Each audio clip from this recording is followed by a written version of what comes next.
வணக்கம் நண்பர்களே. சச்சங்கம் உங்களை அன்போடு வரவேற்கிறது.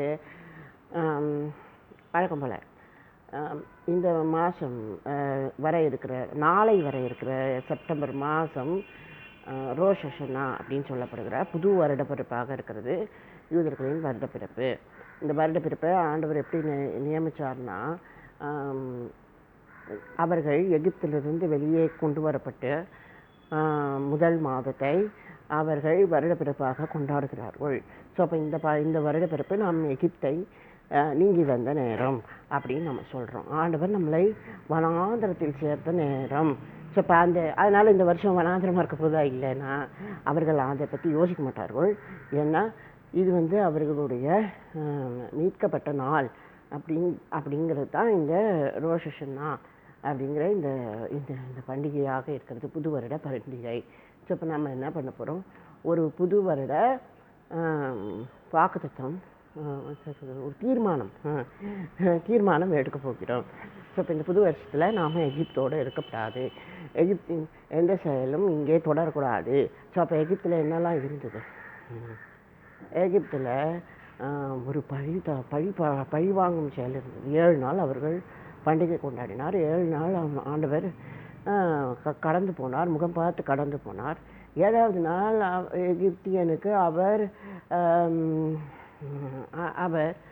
நியாய தீர்ப்பில் கடந்து போகிறார். ஸோ தலைச்சி மில்லையே எடுத்துன்னு போகிறது. ஸோ அப்படி நம்ம பார்க்குறோம். ஸோ அப்போ நம்ம இப்போ புது வருடத்தில் எகிப்தின் அந்த பழி தீர்க்கும் செயலில் நாம் நீங்க வேண்டும். ஸோ இப்போ நம்மக்கிட்ட ஏன் பழி இருக்கிறது, நாம் ஏன் கரமில்லாமல் கொண்ட வெங்காயத்தையும் அந்த வெள்ளரிக்காயும் நம்ம நினைக்கிறோம். ஏன்னா எகிப்தியன் பட்டினியாக இருக்க நாம் அதை சாப்பிட்டோம். நாம் அதை மேஜை மேல் வைத்து ஒரு தீர்மானமாக, ஒரு பயணத்தின் தீர்மானமாக சாப்பிட்டோம். ஸோ அப்போ நம்ம பயணிக்க போகிறோம் அப்படிங்கிறது செயல். ஸோ இப்போ நீங்கள் அந்த பெஷலாஜ் அப்படிங்கிற அந்த பகுதியில் பார்த்தேன்னா இவர்கள் எத்தனை பேர் பயணித்தார்கள் அப்படின்னு நம்ம பார்க்குறோம். 50ல் ஒருத்தர் தான் பயணித்தார்களாம் அப்படி தான் எழுதியிருக்குது. நம்மளுடைய இதில் இன்டர்நெட்டில் அது கிடைக்குது. நமக்கு அதை பற்றி தெரியாது. ஆனால் நாம் என்ன சொல்கிறோம், ஏன் இவர்கள் எகிப்தை விட்டு வரவில்லை, ஏன் இவர்கள் பயணத்தை தெரிந்து கொள்ளவில்லை, ஏன் சிலர் தங்கிவிட்டார்கள், ஏன் புத்தகத்தில் குறிக்கப்பட்டு நாம் கடந்து போகவில்லை, ஏன் நாம் விடப்படுகிறோம். எகிப்தின் எல்லைகள் நமக்கு இன்னும் கொஞ்சம் இருக்குது. ஸோ இப்போ இங்கே நமக்கு ஃபாரோனின் ஆணை இருக்கிறது. ஸோ ஆணை என்ன, நீங்கள் போங்கோ, ஆனால் நீங்கள் உங்கள் மனைவி பிள்ளைகளை விட்டுட்டு போங்கோ அப்படியெல்லாம் ஃபாரோன்னு சொன்னான். ஸோ ஆனால் நம்ம போகிறதுன்னு செயல் நம்மளாண்ட தான் இருக்கணும் இல்லையா. ஸோ இப்போ நீங்கள் போகிறீங்க, ஒரு பேசுகிறீர்கள், ஒரு பேரம் பேசுகிறீர்கள், நாங்கள் போகணும் அப்படின்னு சொன்னோம். நாங்கள் எல்லோரும் போவோம். ஆமாம், நானும் போவேன், எங்கள் அப்பா அப்பாவும் வருவாங்க, என் மனைவி பிள்ளைகளும் வருவாங்க அப்படின்னு ரொம்ப உறுதியான விதத்தில் மோசே கேட்கிறார். மோசேக்கு தவணை பெறுகிறார். ஆனால் நீங்கள் வருவீங்களா, அதான் உங்கள் கூட எகிப்தியன் கூட வருவான். ஆனால் பின்தங்குகிறவர்கள் இருக்கிறார்கள். ஸோ அதை பற்றி நமக்கு தெரியாது. என்ன வேணால் வரலாற்றின் குறிப்பு என்ன வேணால் இருக்கலாம். ஆனால் இங்கே உங்களுக்கு தேசத்தின் வாக்குத்தத்தம் இருக்கிறது, நீங்கள் பயணப்படலாம் அப்படின்னு நம்ம எதுலேருந்தெல்லாம் பயணப்படுகிறோம், எகிப்தின் செயல் என்னெல்லாம் இருக்குது. ஸோ எகிப்தின் செயலில் என்ன இருக்குதுன்னு எனக்கு தெரியாது. நீங்கள் ஏங்க அங்கே தாமதித்தீர்கள், ஏன் அங்கே தடைப்பட்டீர்கள் அப்படிங்கிறது எனக்கு தெரியாது. இப்போ எனக்கு தெரிய வேண்டியது என்னென்னா, நீங்கள் எதை பெறுகிறீர்கள், கானானில் என்ன பெறுகிறீர்கள், கானானில் நீங்கள் என்ன பெறுகிறீர்கள், பாலும் தேனும் வருகிற தேசம். பட் நீங்கள் உங்களுக்குள்ள சுயமாக என்ன பெறுகிறீர்கள். இப்போ நீங்கள் ரட்சிக்கப்பட்டீங்களோ, இயேசப்பாவை தெரிந்து கொண்டீர்கள். இயேசுவின் நாமம் உங்களிடத்தில் கிரியை செய்கிறது. நான் ஒரு டைரி வச்சுருக்கேன். I have some kind of big stuff to this. ஆண்டவரே என்னை பயன்படுத்துவாருங்கிறதுக்கு எனக்கு தெரியும். ஆனால் அதை நான் மறதியில் வைக்க மாட்டேன். ஸோ இப்போ இந்த புது வருஷத்தில் நான் என்னோடய பழைய பயன்பாட்டை நான் யோசிப்பேன் அப்படின்னு நம்ம ஆண்டவர் பயன்படுத்துகிறாருன்னா அவர் காலங்களை கடந்து பயன்படுத்துகிறார். ஸோ இப்போ உங்களை நேற்று பயன்படுத்தினார்னா நீங்கள் அதை ஞாபகத்தில் வச்சுருக்கணும். இப்போ அகாஸ்வே ராஜா ஞாபகம் வச்சுருந்தானோ, அவன் வந்து குறிப்பை எடுத்து படிக்கும் போது அவன் யோசிச்சானோ. ஸோ இப்படிப்பட்டவர் கனம் பண்ணப்பட வேண்டும் அப்படின்னு அவன் சொன்னானோ. ஸோ அப்படியான ஒரு கணம் உங்களுக்கு கிடைக்கிறது. உங்களை ஆண்டவர் கனப்படுத்துகிறார், உங்களை பயன்படுத்துகிறார். எப்போனா நீங்கள் மறதி இல்லாமல் இருக்கும்போது. ஸோ இப்போ அழிவு அப்படிங்கிற வார்த்தைக்கு அர்த்தம் மறதியம். மறந்தே போய்விடுறது, சுத்தமாக மறந்து போயிடுறது தான் அழிவம்.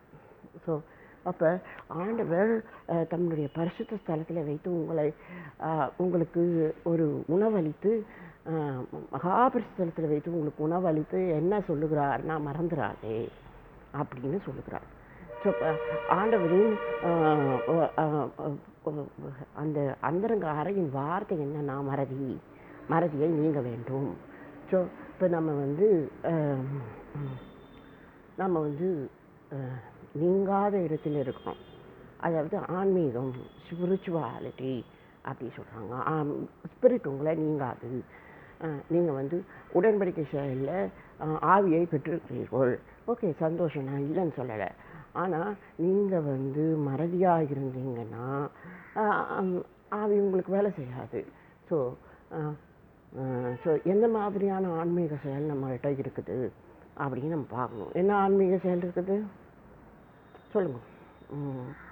நம்மளோட ஆன்மீகம் எப்படிப்பட்டது, அதாவது நம்மளுடைய ஸ்பிரிச்சுவாலிட்டி எப்படிப்பட்டது. ஸோ இது வந்து இங்கிலீஷில் ஸ்பிரிச்சுவாலிட்டி, தமிழில் வந்து ஆவிக்குரிய வாழ்க்கை, இப்போ சத்சங்கத்தில் ஆன்மீகம் அப்படின்னு. ஸோ ஆன்மீக வாழ்வு எனக்கு இது இருக்குதான்னு தெரியாது.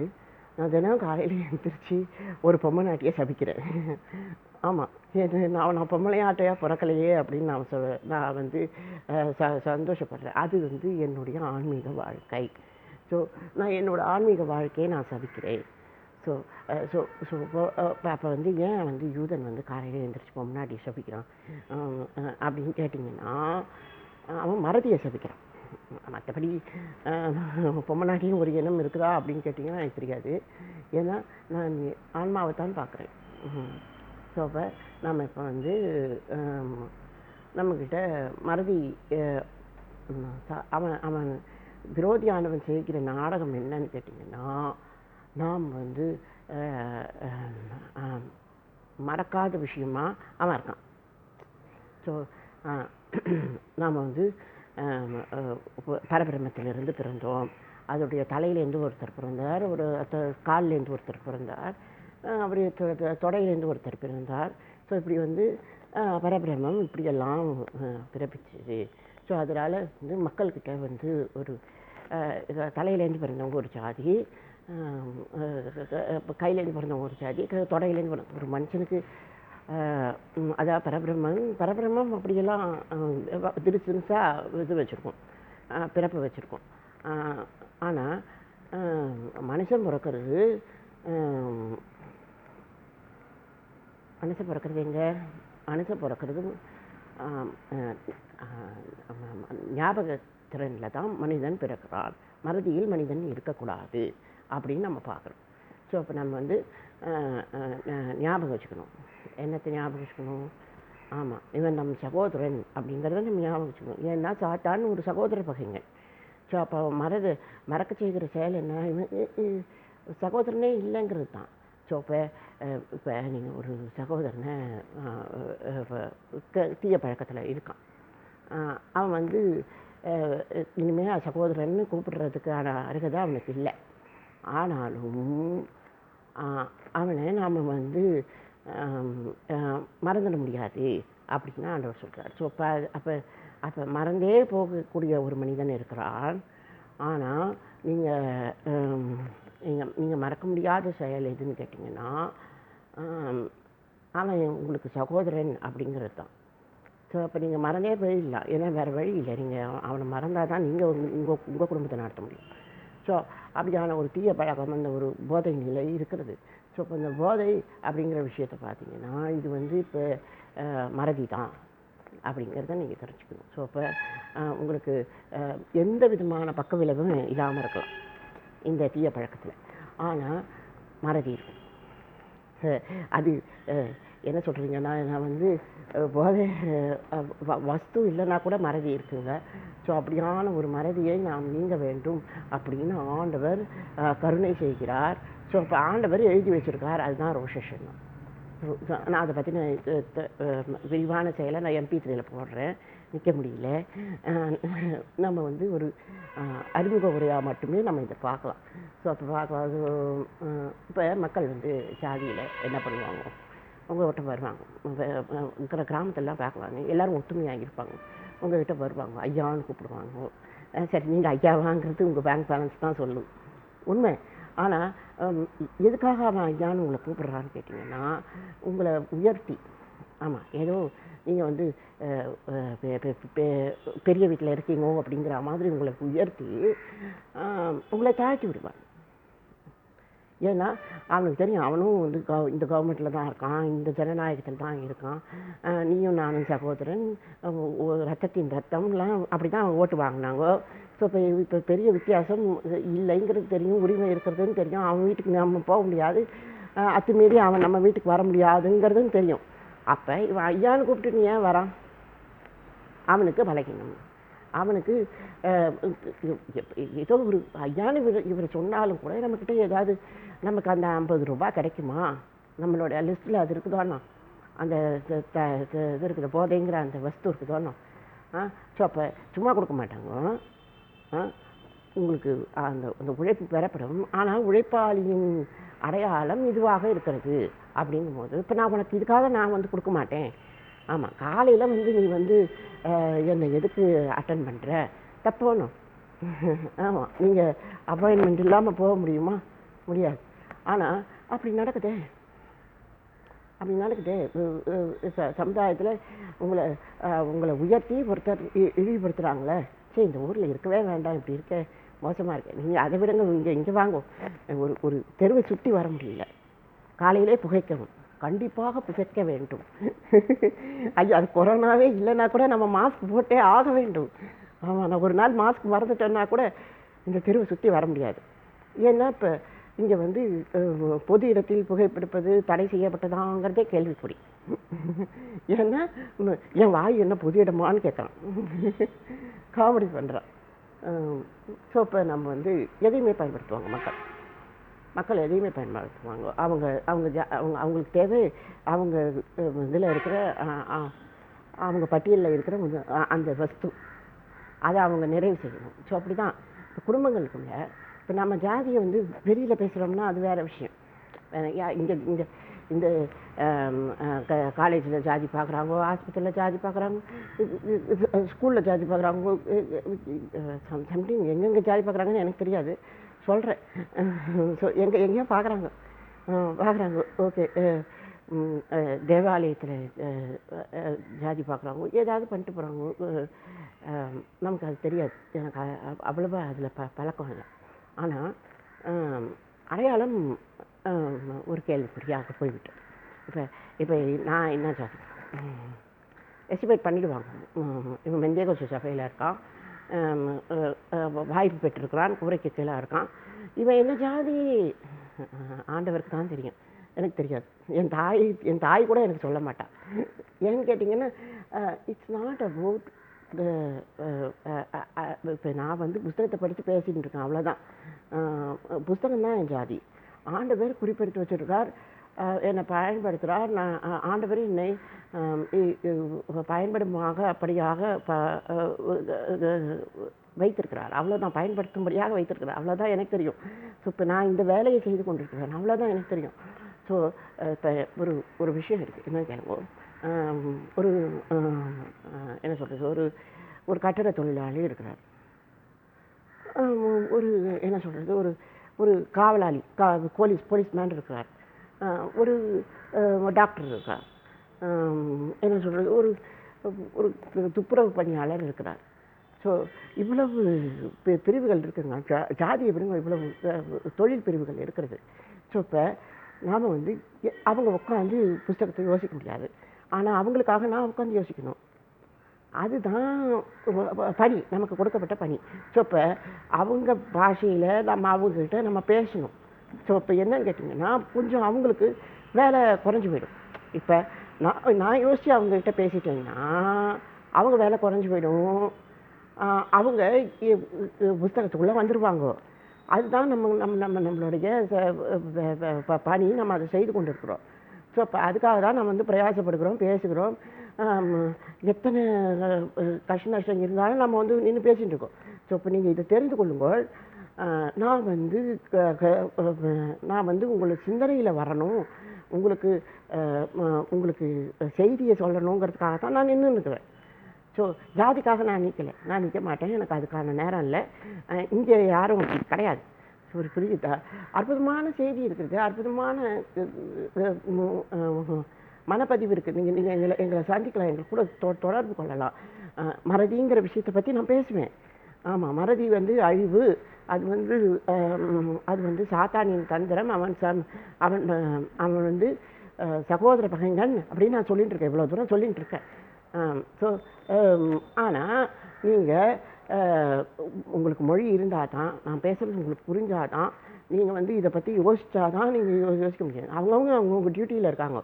சாயந்தரம் போய் சீரியல் பார்க்கணும், இல்லைன்னா ரீல்ஸ் பார்க்கணும், சரி இல்லைன்னா ஏதாவது ஒன்று பண்ணணும், வாக்கிங் போகணும், இப்போ பிரசங்கம் கேட்கணும், இது ஆன்லைனில் பிரசங்கம் கேட்கணும். இப்போ அடிமையை கேட்டீங்கன்னா நம்ம அதுக்கு மார்க் போடணும், விமர்சனம் பண்ணணும்.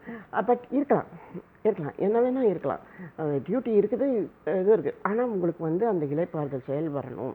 உங்களை வந்து வெளியில் வச்சு ஒரு மனிதன் சந்திக்கணும். அதுதான் ரொம்ப முக்கியம். இந்த ஜாதிங்கிற சம்பிரதாயத்துக்குள்ளே போயிட்டீங்கன்னா இங்கே ஒன்றும் ஜாதிலாம் இல்லை. இங்கே புஸ்தகம் இருக்கிறது, நீங்கள் அதை அனுசரிக்கணும். அதுக்கான என்ன சொல்கிறது, அதுக்கான இறை சாதனம் இருக்கிறது. அந்த சாதனம் உங்களுக்கு உணவளிக்கிறது. அந்த உணவை நீங்கள் பெற்றுக்கொள்ள வேண்டும். அதுக்கான நேரத்தை நீங்கள் கொடுக்கணும்.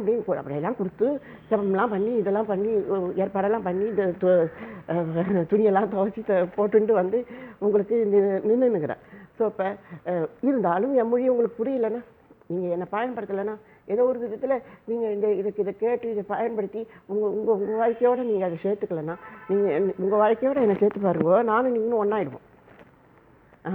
ஆமாம், நம்ம பேசினேன்னா என்னுடைய இதை நீங்கள் என்னுடைய பயிற்சியை நீங்கள் ஞாபகம் வச்சுக்கிட்டீங்கன்னா நான் நீங்கள் ஒன்றும் ஆகிடுவோம். ஸோ இதுக்காக நான் போய் புத்தகத்தை திறந்து படித்து கஷ்டப்பட்டிருக்கேன். ஆனால் நீங்கள் கேட்டு தெரிஞ்சுக்கிட்டீங்க, என் நிலைமைக்கு நீங்கள் வந்துட்டீங்க. அதுதான் முக்கியம். ஸோ இப்போ அது மாதிரியான ஆசிரியர்கள் இருந்து என்னை அவங்க நிலைமைக்கு கொண்டு வந்து இங்கே நிறுத்தினதுனால தான் என்னால் வந்து பார்க்க முடியாது. இப்போ ஜாதி யோசிச்சுட்டு இருந்தால் இதெல்லாம் நடக்குமா? நடக்காது. ஆமாம், எனக்கு வந்து இப்போ வந்து காலம் மாறிக்கிட்டு இருக்குது. ஸோ இப்போ வந்து we don't stick to some kind of என்ன சொல்கிறது, லேபிள். அந்த அந்த அந்த அந்த அந்த முத்திரையில் நம்ம யோசிக்க முடியாது. இப்போ செய்தி பரவி கொண்டு இருக்கிறது. ஒரு வைராக்கியமாக, ஒரு தைரியமாக நீங்கள் எந்த இடத்துலையும் போய் அழலாம். அப்போ ஜாதிங்கிறதுக்கு முகத்தை பார்த்தோ இதை பார்த்தோ இல்லை, செயலை பார்த்தோ இல்லை. ஸோ இப்போ ஒரு என்ன சொல்கிறது, ஒரு அன்புள்ள சகோதரனை சந்திக்கணும், ஏன்னா நம்ம மாமியை சந்திக்கணும் அப்படின்னு சொன்னால் ஜாதி வச்சுக்கிட்டுலாம் சந்திக்க முடியாது. ஏன்னா மாமி ஒரு பதவியில் இருக்கா, அவள் பெரிய இடத்துல இருக்கிறா. ஸோ அப்போ நம்ம வந்து அவளை இன்ஃபேக்ட் அவளுடைய தொழிலில் கூட நம்மளால் சந்திக்க முடியாது. ஆமாம், she is very senior of me. But thing it's not about that. It's not about that. It's about the இப்போ வந்து மக்கள் எதையும் பயன்படுத்துவாங்க. இப்போ என் மூஞ்சி இவங்களோட ஒத்து போயிடுச்சுன்னா இவங்க என் ஜாதின்னு சொல்லிடுவாங்க. சரி, இப்போ நான் வந்து கொஞ்சம் வெள்ளை அடிச்சிட்டேன்னா பிராமணன் ஆகிடுவேன். இதனால் இன்னும் கொஞ்சம் கருப்பு அடிச்சிட்டேன்னா நான் வேறு ஜாதி ஆகிடுவேன். ஸோ அப்படி அப்படி ஆக முடியாது. நான் இப்போ வெள்ளை அடிக்கிறதுக்கு தயாராக இல்லை. எனக்கு அது அது அது வரவும் வராது. ஏன்னு கேட்டிங்கன்னா இப்போ அவன் கருப்பாடிக்க ஆரம்பிச்சிட்டான். இப்போ நான் அந்த செய்தி அதுதான் நான் உங்களுக்கு சொல்ல வரேன். அவன் கருப்பாடிக்க ஆரம்பிச்சிட்டான். அவன் அவன் வந்து இறங்கி வந்துட்டான். ஏன்னா இப்போ போட்டாக்குள்ளே நீங்கள் வரணும், அவ்வளோதான். அவன் அவன் அவன் அவன் வந்து ஃபார்வர்ட் காஸ்டிங்லேருந்து பேக்வர்ட் கிளாஸ்டாகவே எஸ்சி ஷெட்யூல் காஸ்டாகவே கூட மாறிடுவான் கோட்டாக்குள்ளே போடுறதுக்காக. ஸோ ஆனால் இந்த கோட்டா சிஸ்டம் இருக்குதா அப்படிங்கிறத நீங்கள் பார்க்கணும். கோட்டா சிஸ்டத்தை இதுதான் எங்கள் எங்கள் ஆட்சியின் சாதனைன்னு சொல்கிற அளவுக்கெல்லாம் இருக்குது. ஆமாம், இஸ் இஸ் சம்திங் இருக்குது. ஆனால் இப்போ பாருங்க, முதலமைச்சர் வெளிநாட்டுக்கெல்லாம் போய் முதலீடெல்லாம் தூக்கின்னு வர எடுத்துகிட்டு வரார். அங்கே அங்கே அங்கே அங்கே அவர் வந்து உழைக்கிறார். ஆனால் கோட்டா சிஸ்டத்துலேயும் அவர் பேசுகிறார். அவர் அதையும் அனுசரிக்கிறார். அதையும்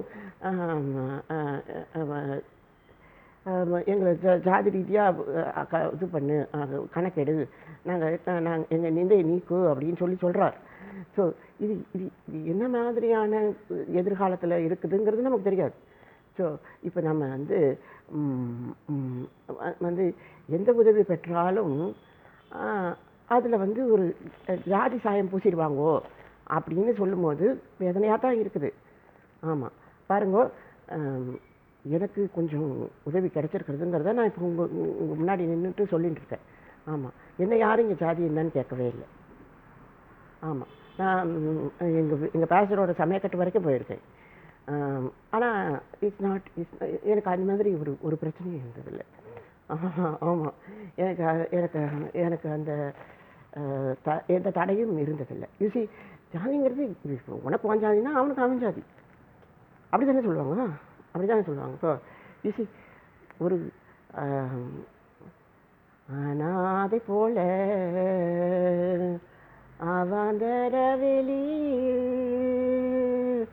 அலைந்த என்னையும் அன்பால் அழைத்த என் இயேசுவே பாட்டு நல்லாயிருக்கும். ஸோ சம்திங் ஒரு அனாதைக்கு என்ன ஜாதி சொல்லுங்க. ஏற்கனவே அவனுக்கு லேபிள் போட்டேன், அனாதை லேபிள் போட்டேன். இப்போ அவனுக்கு வேறு ஜாதி வேறு லேபிள் போட போகிறீங்களா? அவன் எந்த லேபிளுக்கும் தயாராக இருக்கான். நீ மாமியும் கூப்பிட்டாலும் சரி, பேர் என்ன சரி பொண்ணுன்னு சொன்னாலும் சரி, நீ என்ன சொன்னீங்கனாலும் அந்த லேபிளுக்கு நாங்கள் ஃபிக்ஸ் ஆகிடுவோம். ஆமாம், ஏன்னா நாங்கள் வந்து இங்கே இருக்கோம், மீடியாவில் இருக்கோம், இதில் இருக்கோம். இப்போ ஆக்ட்ரஸ் கால் மனோரமா ஆச்சு.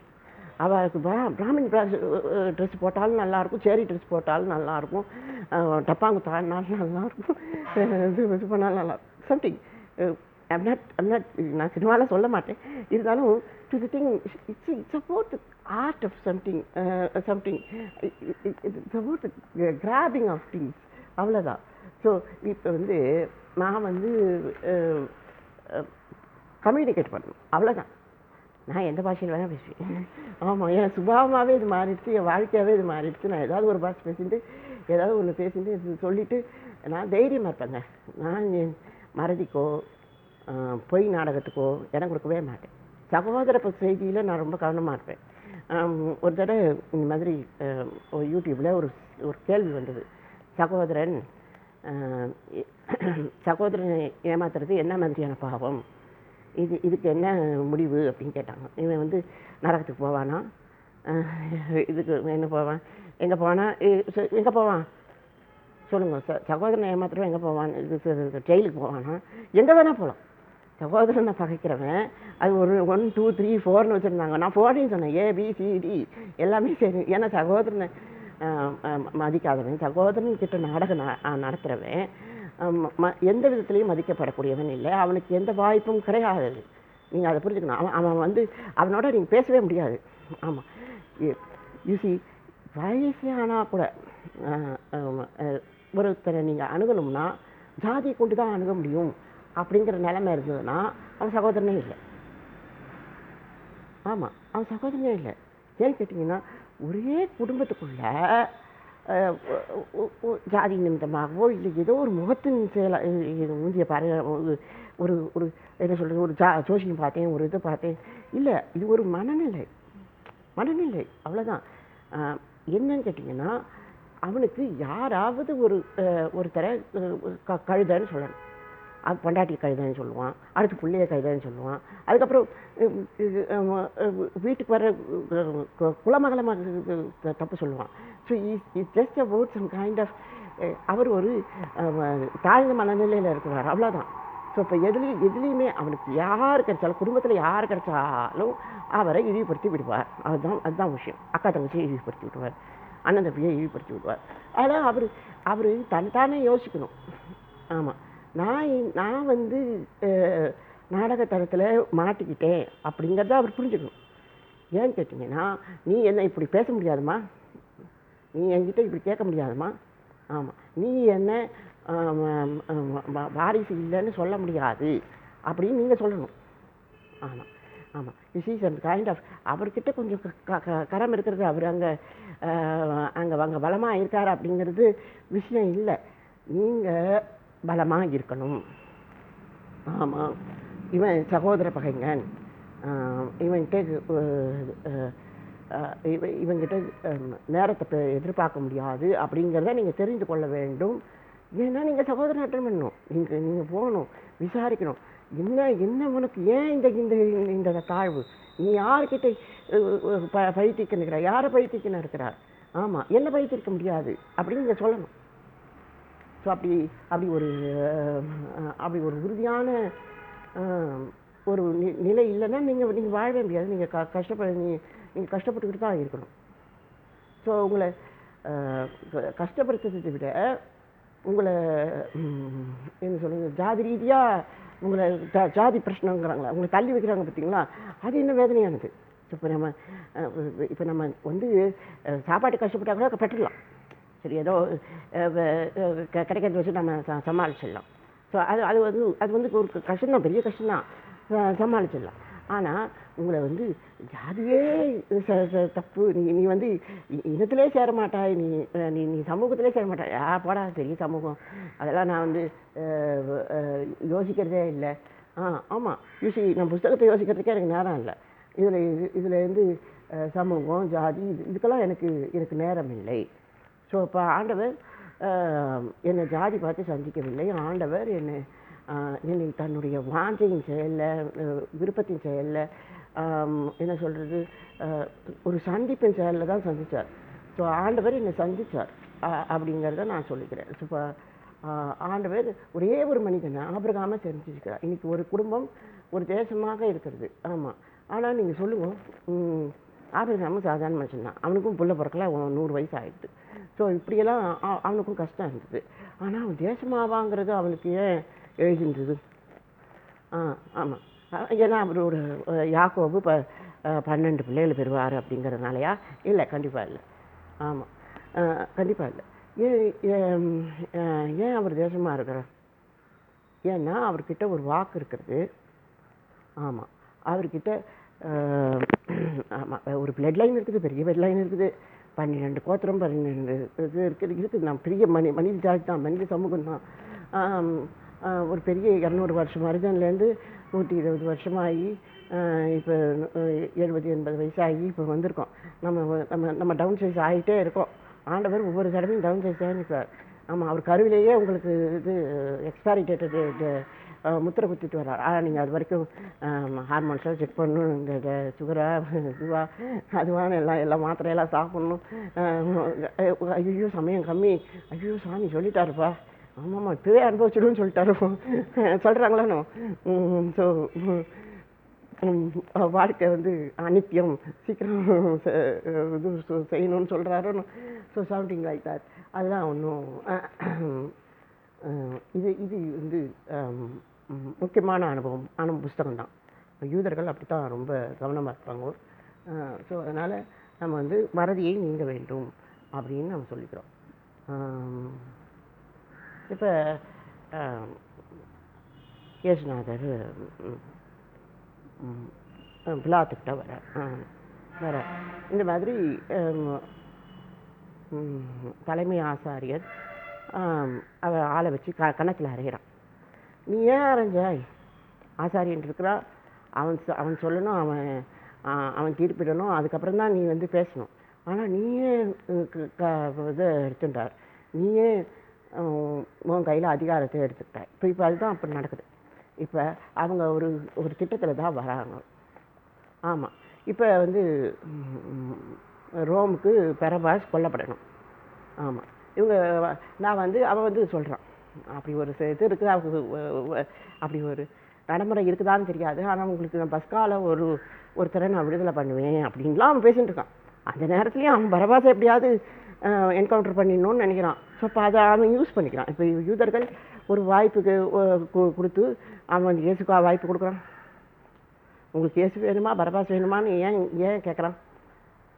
ஏன்னா அவன் இதை பயன்படுத்தி பரபாசை ஏன் கொண்டு பண்ணிடலாம். இயேசுவை காப்பாற்றுறது அவன் எண்ணமே இல்லை. இயேசுவே அவன் வந்தபோதே தீர்ப்பிட்டு விட்டான் அப்படிங்கிறது நம்ம யோசிக்கணும். ஆமாம், இயேசுவே வந்தபோதே தீர்ப்பிட்டு விடான். ஆனால் அவன் பரபாசை காப்பாற்றிக்கலாம் அப்படின்னு நினைக்கிறான் பாருங்க. பரபாசை கொன்று விடலாம், அவனை விடுதலை பண்ணி கொண்டு விடலாம். அதுக்கு வந்து யூதர்களும் உதவுகிறார் பாருங்க. அப்போ யூசி உனக்கு பரத்திலிருந்து உதவி கிடைக்கலன்னா உனக்கு இந்த உதவி கிடைக்காது அப்படி சொல்லலாம். அப்போ ஒரு நாடகத்தை மனிதர்களால் நடத்த முடியும் அப்படிங்கிறத நீங்கள் பார்க்கலாம். சாத்தான் எந்த அளவுக்கு நாடகம் ஆடுறாப்பாங்க, ஆனால் அவங்ககிட்ட நாடகமே இல்லை. அந்த பிலாத்து கையை கழுவி ஆண்டவரை அனுப்புகிறான். நாம தான் நாடகம் அடிக்கணும், நாம தான் எமோஷன் ஆகிக்கணும். அவன்கிட்ட கிடையாது. அவனுக்கு 2 பேரும் ஒன்று தான். தேச துரோகம் நடக்குதுங்கிறது அவனுக்கும் தெரியும். ஆண்டவரும் சொல்லுகிறார், தேச துரோகம் நடக்குது, பரத்தின் செயலில் உனக்கு அதிகாரம் வந்திருக்குது, சாத்தான் இங்கே இருக்கிறான் அப்படிங்கிறத அவர் சொல்லுகிறார். அதை அவன் புரிஞ்சுக்கிறான். ஆனால் அதான் கை கழுவுறான். அந்த அவன் கழுவுறான். ஆனால் அவன் நாடகமாக கழுவலை. நீங்கள் அதை புரிஞ்சுக்கணும். எங்கேயுமே நாடகம் இல்லை. நீங்கள் வெளியில் போய் நிலை பாருங்கள், எங்கேயாவது ஏதாவது நாடகம் இருக்குதா?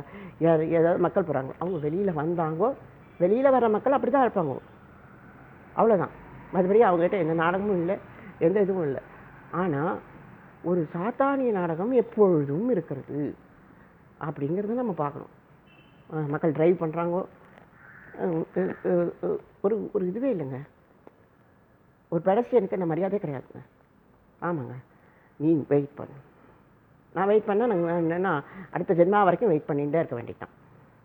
ஆமாம், நில்லு, நான் போகணும், இப்படி கையை காமிச்சு நிற்க சொல்லி அவனை தள்ளி பொறுன்னு சொல்லி தான் நம்ம முன்னேற முடியுமா தவிர, அதுவும் எங்கள் ஊரில் க்ரௌடு இருக்க போகவே முடியாது. எங்களுக்கு அதிகமாக ஓவர் பிரிட்ஜஸும் இல்லை, சப்வேஸும் இல்லை, ஒன்றுமே இல்லை. நாங்கள் ரொம்ப கஷ்டப்பட்டு ரோட்டை கிராஸ் பண்ணுறதுக்கு, ஒவ்வொருத்தரும் ரோடை கிராஸ் பண்ணுறதுக்கு சரி வேறு யாராவது இப்போ பைக்கில் ஏறிக்கிட்டு தான் கிராஸ் பண்ண போல இருக்குது. பிகாஸ் அவங்க வந்து பைக்கு தான் அது பாதை, இங்கே பார்த்தவே கிடையாது. ஸோ அப்படியெல்லாம் இருக்குது. ஸோ இப்போ நம்ம என்ன சொல்கிறோம், நாடகம் சாத்தானால் இருக்கிறது அப்படிங்கிறத நீங்கள் புரிஞ்சுக்கொள்ளணும். ஆமாம், சாத்தான் நாடகம் பண்ணுறாங்கிறதையும் நம்ம தெரிஞ்சுக்கிறது இல்லை. ஏன்னா நம்மக்கிட்ட நாடகம் இல்லையானோ, நம்மளால் இது வந்து ஈஸியாக கருப்பிலை மாதிரி தூக்கி எறிஞ்சு போட்டுட முடியும். பவுல் அதானே சொல்கிறாரு, நாங்கள் தூக்கி எறியப்படுகிறோம் அப்படிங்கிறார். எப்படி நீங்கள் பவுலை தூக்கி எறிவீங்க? ஆமாம், நீங்கள் பவுலை தூக்கி எறிஞ்சிட்டீங்கன்னா நீங்கள் தோராவே தூக்கி எறிஞ்சிட்டிங்கன்னு அர்த்தம். ஸோ ஆக நாம் எகிப்தை நீங்குவோம் அப்படிங்கிறது தெரிஞ்சுக்குவோம். எகிப்து உங்களுக்கு பழி தீர்க்கும் உணர்வை கொடுத்தது. 7 நாள் கொடுத்துச்சோன்னு நீங்கள் பஸ்கா ஆஸ்கரிக்கும்படி அந்த உங்கள் கதவை தட்டி அவன் வந்து மேற்கொள்ளவில்லையே, சங்காரத்தூதன் தான் வருகிறான். ஸோ பாருங்க, நாடகத்தை நீங்குங்கோள், இல்லைன்னா சாத்தான் கண்டிப்பாக அவன் நாடகத்தில் நீங்கள் மாட்டிக்குவீங்கோ, கவனமாக இருங்கோள். ஆமாம், அப்போ நம்ம என்ன தான் பண்ண முடியும்? உண்மையை தெரிஞ்சுக்கோங்க. ஆமாம், உண்மை என்னன்னு கேட்டிங்கன்னா, இவர்கள் ஒற்றுமையாக இருக்கிறார்கள், நீ தனிமைப்படுத்தப்பட்டிருக்கிறாய், அதுதான் உண்மை, அதுதான் ஒற்றுமை, அதுதான் உறுதி செயல். நீங்கள் அதை பார்க்கணும். ஆமாம், பிரசங்கத்துக்கு வருமா? ஆமாம், அடிமைகள் என்ன சொல்கிறாங்க, சபதம் இருக்கிறார்கள்.